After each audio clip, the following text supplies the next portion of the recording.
Have you ever had something bad happen in your life that you thought was completely horrible, and then it turns out it was just paving the way for something better?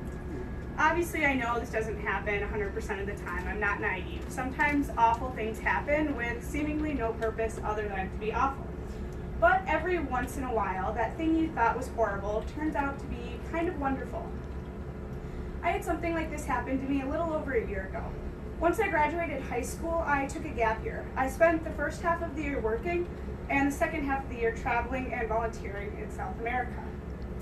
And while I was down there, I had about a month left in my trip, and I had just arrived in Santiago, Chile, having taken a bus there from Argentina. And while I was walking down the street on my way from the bus station to the hostel I was going to be staying at, I was robbed.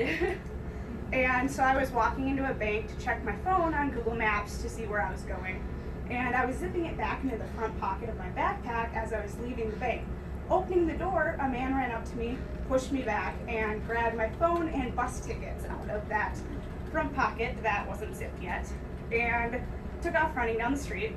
I stupidly decided to chase this man who had taken my phone, and I did so for about half a mile until he crossed 6 lanes of traffic, and I decided it probably wasn't worth it at that point.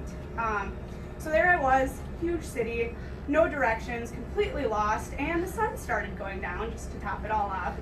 So my confidence was pretty shaken, obviously. I ended up making it okay to the hostel. I found the nearest hotel, went in, explained what happened, asked for directions, and they gave me a printed out map to get there. But I was pretty scared. You know, I know it could have been worse. They didn't take my passport, they didn't hurt me, they didn't take my credit card. But this was the first time in my whole trip that I was traveling truly alone, and not 30 minutes off of the bus, and this happens right away. So I was pretty scared. I didn't really feel like traveling by myself through this country for another week and a half, just alone. And so to remedy this, I thought I would join a tour. That way I'm with an organization, I'm staying in an actual hotel, they're transporting me places, I'm with people all the time. And so I'm online looking at tours, and I see one for Easter Island.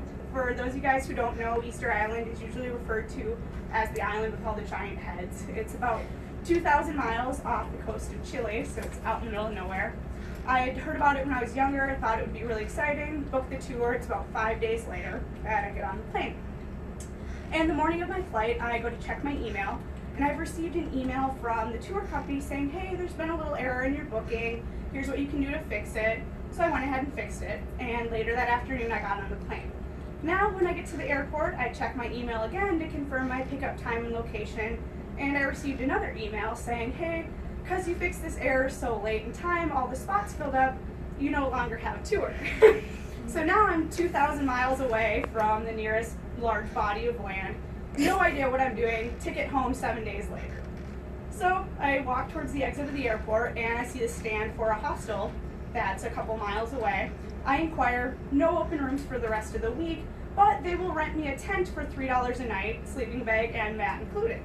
So I decide why not. You know, my family's been campers for my whole life, so take the opportunity. It's about what I've got. And the hostel has this little patch of land right on the cliff shore. Pretty, people pitch their tents there.